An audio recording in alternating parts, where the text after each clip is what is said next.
Hi, friends. Welcome to Coffee Break with Dr. Michele Alignay. It's another Tuesday afternoon, and this afternoon, I'm going to discuss something very interesting, and we hear it so many times, and that is about mental health. Recently, we just celebrated the Mental Health Day or Mental Health Week or International Mental Health Day. But this afternoon, I would like us to reflect, ano nga ba yung mental health? Relevant ba yan sa atin? Lalo-lalo na each of us who are in our own families, is it relevant for us? So join me for this discussion on our family's mental health. Kasi baka naman masyado tayong malayo yung tinitingnan. And before you know it, mental health is right under our nose.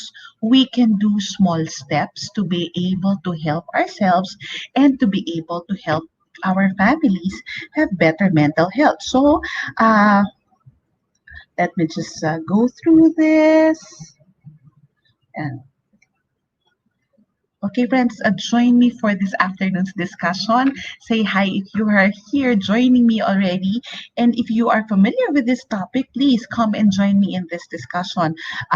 Write your comments and your questions here in the comment section of our Facebook Live. So there you go. I've already shared it in my own Facebook account. So okay. So I know that you've seen that. I think it's October.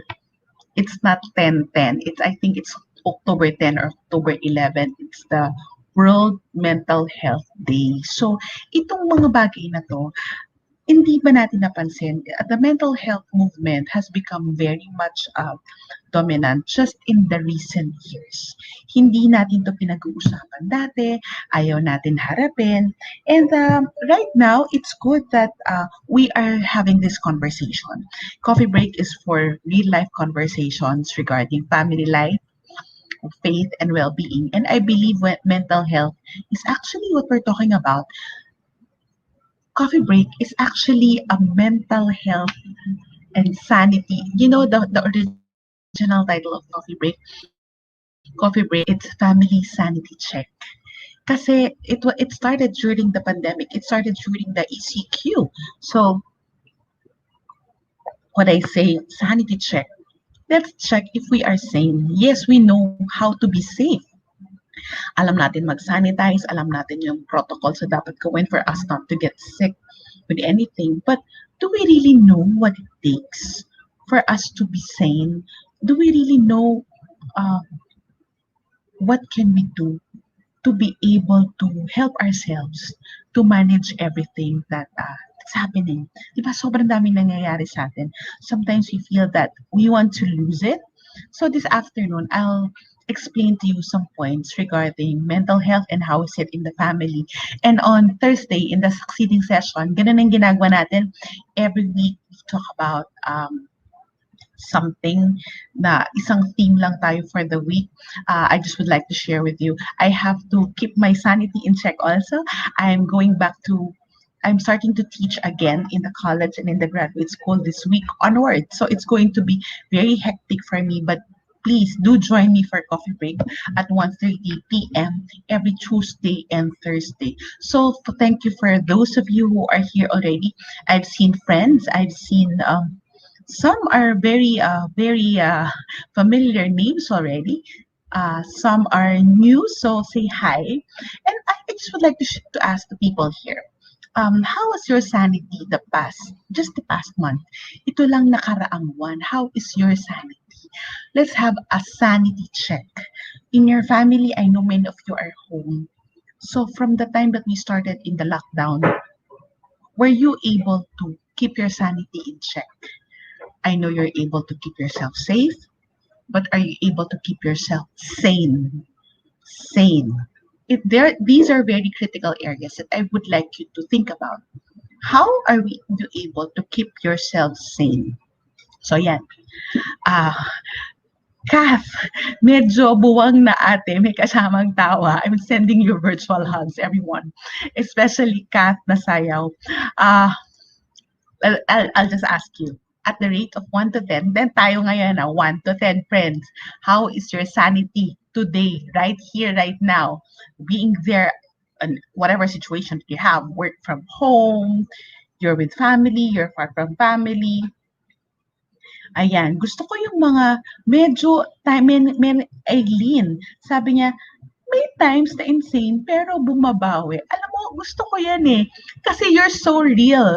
That's why I like conversing here like this. Because we admit na hindi naman perpekto lahat ng araw. Ah, hindi perpekto lahat ng araw, but we would like to check how are we today? And it's you know, this is a very nice check-in. That's where checking in is natin na isa't isa. Kaya no matter how busy things may be, parang hindi ko kaya tang bitawan yung coffee break because it's my way of reaching out to people like you. Funny ka ka, toxic at its finest. Kaya ay sorry, ang ligo at lipstick at kilay, these are my sanity hacks. Okay, so I like yung 8 yung iba. Meron nagsiba 4. Hi to, and then the other one, better now. It was a struggle. Oh, Joy, condolence to you for losing your mom. I know of a very close friend who lost her mom also. So alam natin na, you know, more than sanity, we get to appreciate life more. Yun ang isa kong gustong ibahagi sa inyo. And that's really how we are with our mental health. So I like your comments. I like you scoring yourself. It helps us to be more aware. It helps us to check and to situate where we are. Pero pag-usapan natin, narinig na natin, ano ba yung mental health? So ang sabi ng WHO, if you're familiar with WHO, meaning WHO is World Health Organization. This is how they say mental health is about.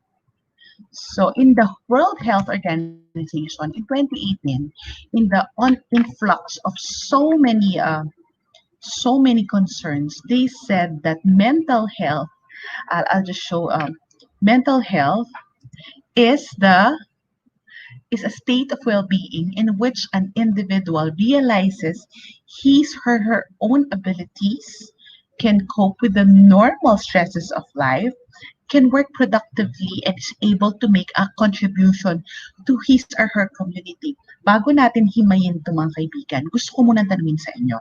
When you hear the word mental health, what word do you connect or do you recall when you hear the word mental health? So pag narinig nyo yan, what comes to your mind? Ano yung naririnig nyo, nare-realize nyo, or naiisip nyo when you hear that word? Okay? What comes to your mind?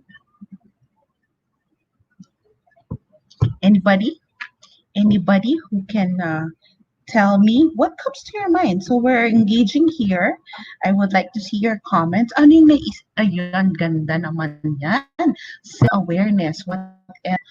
Self-awareness. What else? Let's see that. Nasisiraan. Yeah.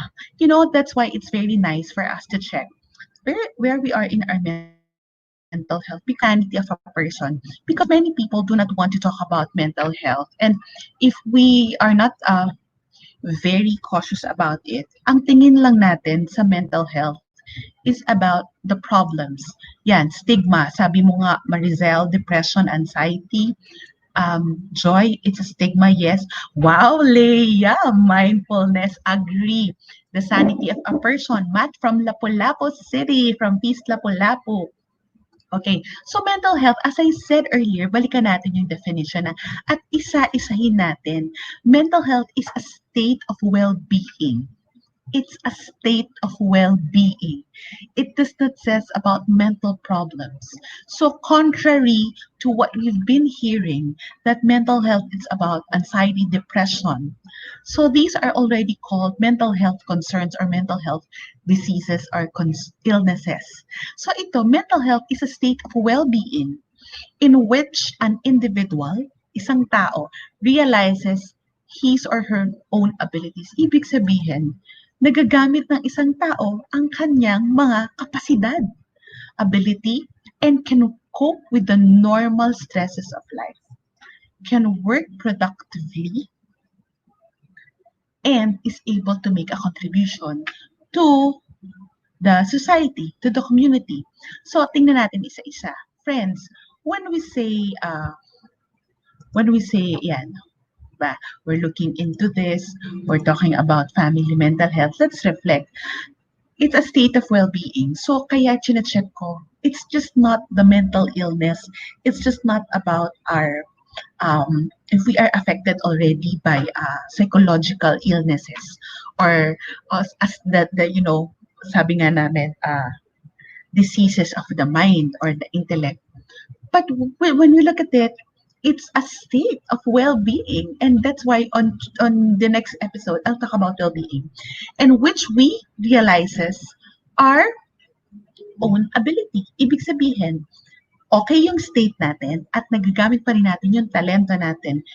Ito yung isang critical area. We can cope with the normal stresses of life. We can cope with the normal stresses of life. Kaya nga, ang magandang ma-realize natin, normal ba na magkaroon ng stress sa buhay? Yes, friends, it's very normal. What is not normal is maubusan tayo ng problema. Yun yung parang, normal ba ito? Walang problema? Or, what is not normal is that we cannot cope, we cannot function. Can cope with the normal stresses of life and can work productively. A person, despite, okay, let's go to the situation now that we are in the pandemic. Despite this, we can work productively. Kaya pa rin natin magtrabaho kahit na work from home kayo. You're still able to produce. Here, I'm still able to work. Pagkatapos ito, meron akong meetings. I need to prepare for my class. But I'm still working despite just being online. And each of us has work to do. Kahit ano pa yung ginagawa mo, even though if you're the homemaker, you are the you're the breadwinner, or you're the one who, managing the home or caring for your parents, we all have work and mission to do. And is able to make a contribution to his or her community. Ibig sabihin, nagkaroon ba tayo ng kapasidad na magkaroon tayo ng contribution sa bahay? Kahit na hindi na sa malaking community natin, sa bahay man lang, sa mga taong nakapaligid sa atin, are we able to make a contribution? And these are things that I would like you to reflect about. You see, mental health is a state of well-being. It did not say that it's a dysfunction or it's a mental illness. So, looking at that, when we talk about mental health concern, yung mental health concern na madalas na lang natin marinig is that, let's just say, opposite of state of well-being, the healthy state of well-being, unhealthy state of well-being, di ba? Hindi maayos yung kanyang well-being. Another, if a person with a healthy state of mental health is able to cope and realize or use his or her potentials and abilities, a person who have a mental health concern, an individual cannot realize his or her own ability. Kaya kahit gano'n siya kagaling, hindi pa rin niya magamit. Another one, a person with a good mental state can cope with the normal stresses of life. But a person who had mental health concern cannot cope with the normal stresses of life. Alam nyo, let's all give a clap for ourselves. Why? We are not in a very normal stage of our lives.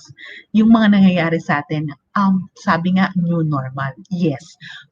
Pero friends, kung tayo ay naka-adapt na sa new normal, kahit na minsan may struggle, kahit na minsan inis na inis pa rin tayo with all the protocols and all the increasing cases of COVID situation in our country, if we are able to deal with this and we can cope and find new ways of coping, do you know that we are already in a good state of mental health? Kasi nakaya natin to go on with our regular work. That's why it's very critical for us to keep our mental health in check. So another one, cannot work productively, incapable to make a contribution. If a person is capable of making a contribution to his or her community, then it means kahit na gaano siya kagaling, 'di ba? There, people like that, they're very smart, they're very they're full of abilities, but they cannot give a contribution to others. So, pag pinagsama-sama natin to, this is not what mental health is. So it's not just so the concerns that you see, the mental health concern, uh, the mental health concerns that we see, depression, anxiety, and sadly, suicide or self-harming behavior, these are just, sabihin na natin, these are the problematic aspects or the concerns of mental health na if kaya naman natin i-manage, and then we can manage it. I know of many people. Over the past years, we've heard about teen depression, we've heard about teen anxiety, and we've heard of so many families with family members dealing with mental health concern. And it's nothing to be ashamed about. I would like to affirm you, friends. It's nothing to be ashamed about. Honestly, I have very much been receiving a lot of emails regarding inquiry regarding personal personal one-on-one, or if I can see clients. I don't see clients one-on-one. That's why I'm doing this. This is really, coffee break is actually a proactive way to be able to support people to have better mental health and to have better mental state. And dun po ako dun sa proactive at education line. Kung meron man nag-i-inquire sa akin ng mga individuals who would like to see a counselor or psychologist, I refer to other friends and network. So, but you have to reflect about how is mental health to you. In your family, do you ever talk about it? Do you ever check it's just not about kumusta ka. Yes, it's a starter, but we go beyond it. So, mental health, these are the key facts that World Health Organization has pointed out. It is more than the absence of mental disorder. Hindi ito yung porke wala kang mental disorder, okay ka na. Mental health is an integral part of health. There is no health without mental health, as World Health Organization said. Can you repeat after me? There is no health without mental health. Kahit gaano pa kaganda yung katawan mo, kahit gaano pa kalaki ang abs mo, or kahit kaganda diet mo, but if the mental health is compromised, and then aanhin natin yung katawan. But friends, physical health and mental health, they go hand in hand. And when we say mental health, it really includes not just what's in the mind, but the psychological state, including the emotions and including relationships. So if you see, this is about total health. This is encompassing. Yeah, it's not me who said that, but there's no health without mental health. I like what I've read in World Health Organization articles. And also, mental health, magtataka ba tayo? Saan ba nang galing yan? Parang dati naman walang ganyan. Posibleng alam nyo mga kaibigan, meron na to dati, hindi lang natin pinapansin. So, ang tawag nga, wala lang label. Sabi nga, pag walang label, magulo.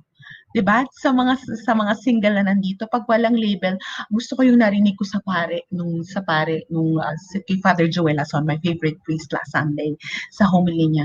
If there's no label, walang patutunguhan yan. So here, it's just that mental health issues has been there. But we just lack the information, we just lack the awareness about it. And so it's hard for us to take note on how we can help these people. Meron iba parang hindi siya makakope, meron yung iba sabihin natin nag-self-harming behavior, ito yung tinatawag natin nag-slash or nag-suicidal attempt. Yes, yung ang tingin natin dito, these are stigma that we do not want to talk about. But actually, it's part of our overall health. It's an integral part of our health. So I hope, yes, Belle, it's really taboo, di ba? So, I would like you, even when we were growing up, hindi natin to pinag-uusapan. Ayan, correct, pag walang label. So ngayon, ang mas maganda na labelan natin na parang, okay, meron ba siyang sakit?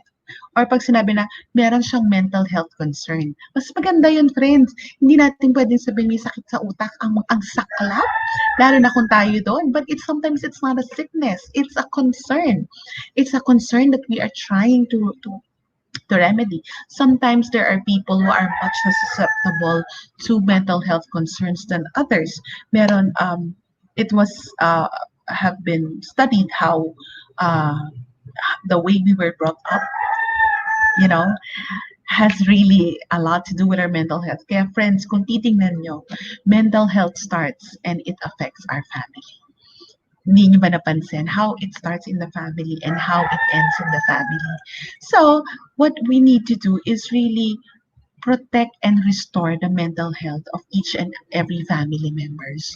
What is cost effective? We don't want to run into problems. We don't want to run into a problem of somebody in the family having depression. We don't want to run into the concern of someone in the family committing suicide. So pag-usapan natin. So ngayon pa lang, sa mga ways nyo sa family nyo, paano tayo nakakatulong? Are we the enabling person or are we the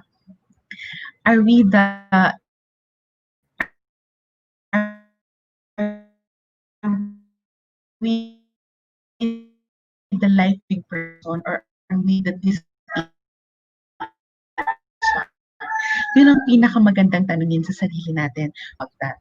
How are you helping yourselves? Are you life-giving disabling sa kanila?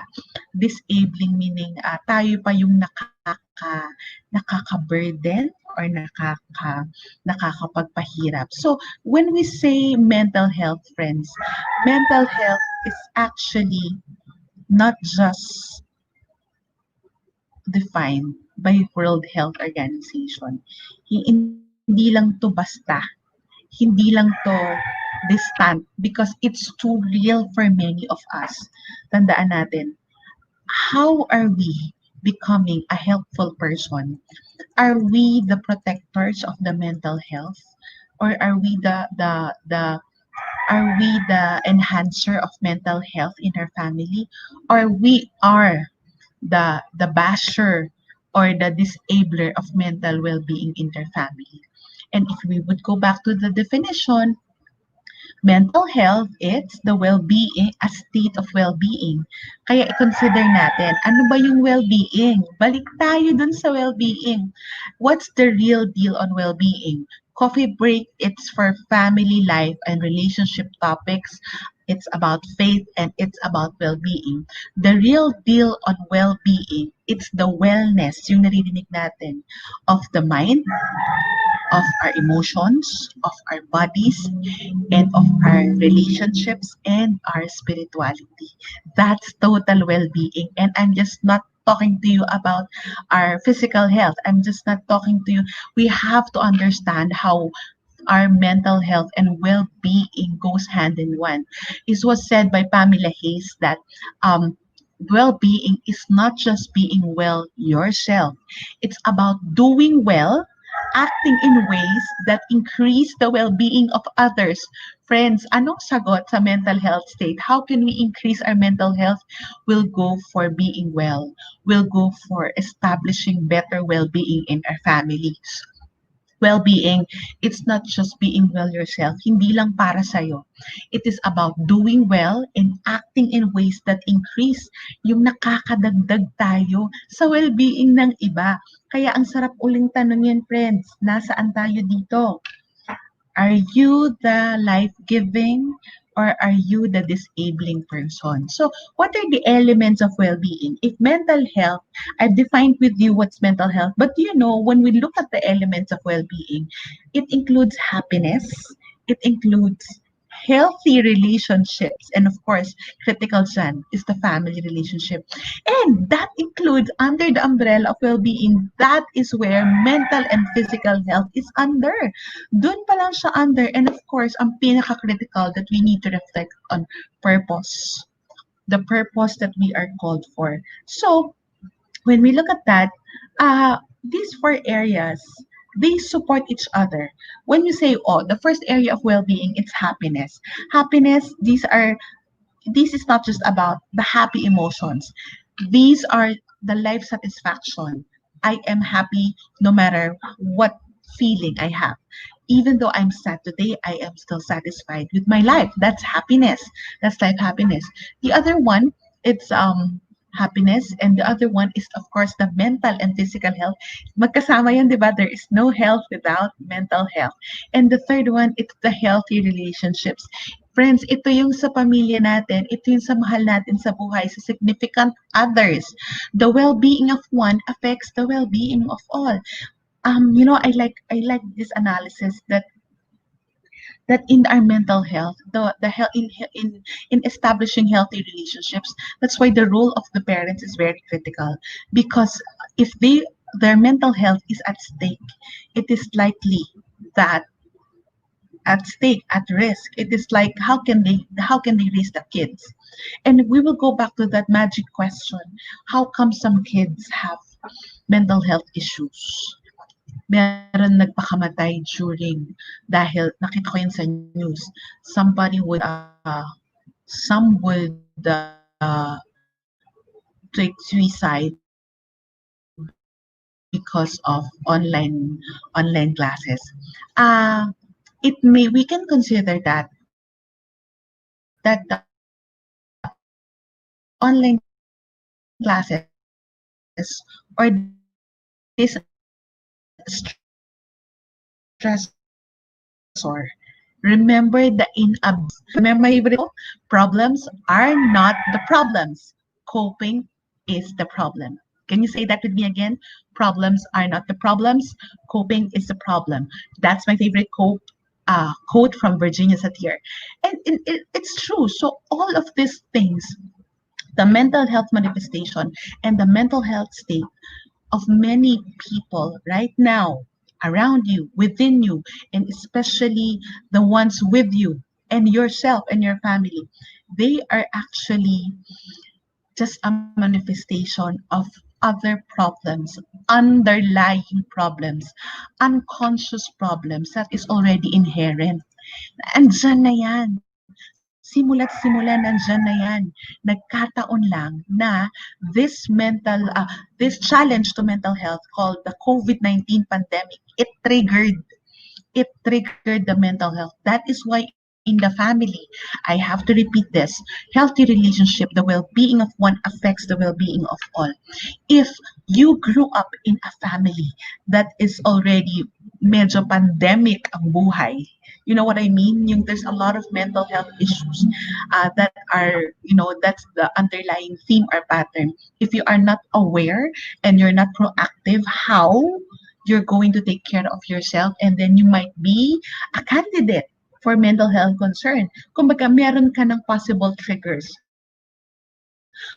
But if you are a person who knows how to handle all these people, the concern, and you know that the well-being of one affects the well-being of all, you know that you are the protector in your family. Friends, sino kayo?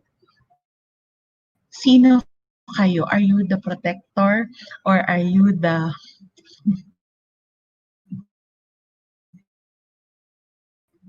how can I say this? Are you the protector or are you the supporter or your family's mental health, or are you the precursor of their mental health concern? Where are you?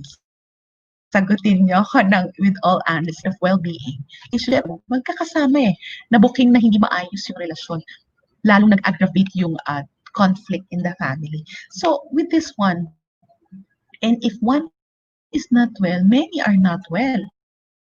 And one thing that I believe that is very critical in mental health is that our sense of purpose. Diba? Para kanino tayo define our why? I like that.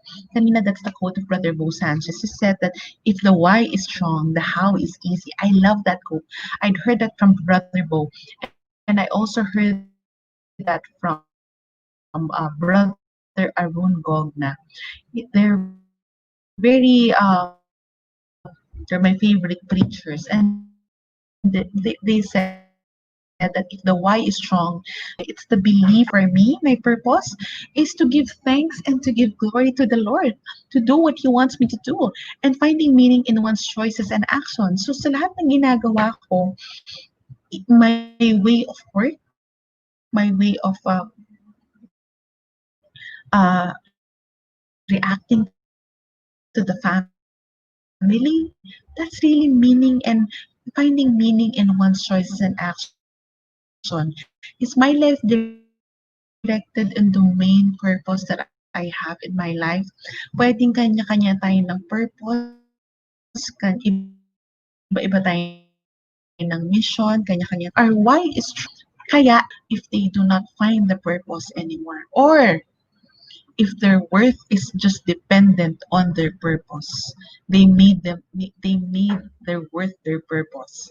And then if their mental health is at risk, nawawala na yung kanilang sarili.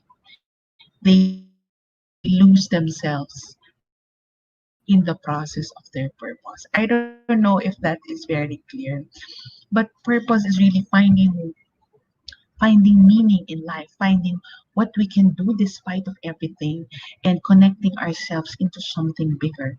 And isn't that a very nice reflection on what is it about? So here, I really have to tell you, friends, you have to learn how to slowly take charge of your well-being. You have to take charge of your mental health. I'll dissect this topic on our next episode. But right now, I would like you to reflect on where are you in your mental health, and especially in your relationships.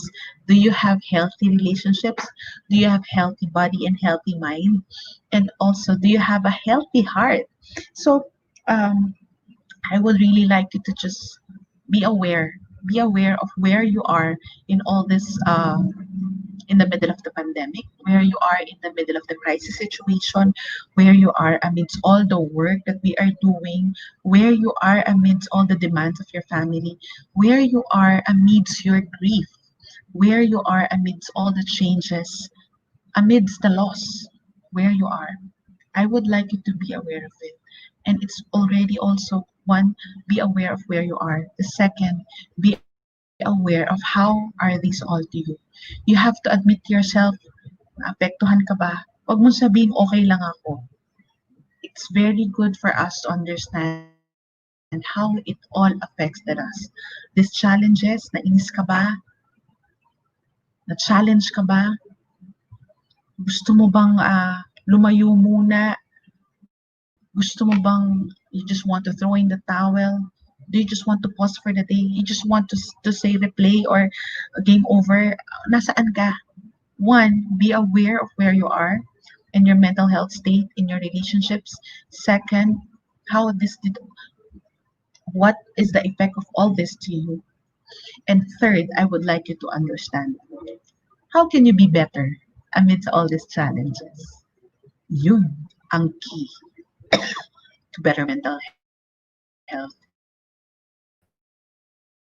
You are taking charge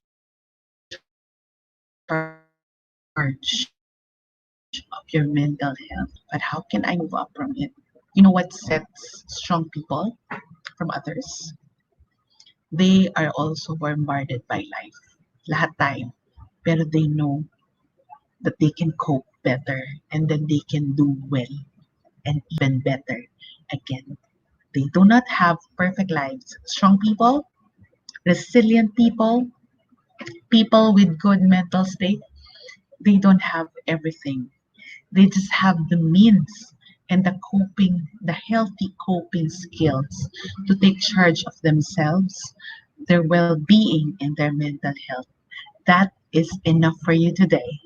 And I hope that you reflect where you are so that next episode we'll talk about how can we take charge of our well-being. So I will leave you with this reflection. How is your mental state? How did all this crisis situation affected you? And how can we move forward? Or how can we begin again? That's it for our coffee break this afternoon. Join me again next episode. This is Dr. Michelle Alignay for Coffee Break. I hope to see you again and we can talk discuss about family life relationships, well-being, and faith life. God bless you all, and may